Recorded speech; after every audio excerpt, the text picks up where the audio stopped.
কতটুকু অশ্রু গড়ালে হৃদয় জলে সিক্ত, কত প্রদীপ শিখা জ্বালালে জীবন আলোয় উদ্দীপ্ত, কত ব্যথা বুকে চাপালে তাকে বলি আমি ধৈর্য।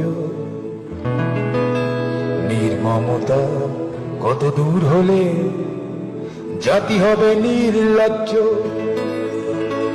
আমি চিৎকার করি কাঁদিতে চাহিয়া, করিতে পারিনি চিৎকার। আমি চিৎকার করি কাঁদিতে চাহিয়া, করিতে পারিনি চিৎকার। বুকের ব্যথা বুকে চাপায় নিজেকে দিয়েছি ধিক্কার। কতটুকু অশ্রু গড়ালে হৃদয় জলে সিক্ত, কত প্রদীপ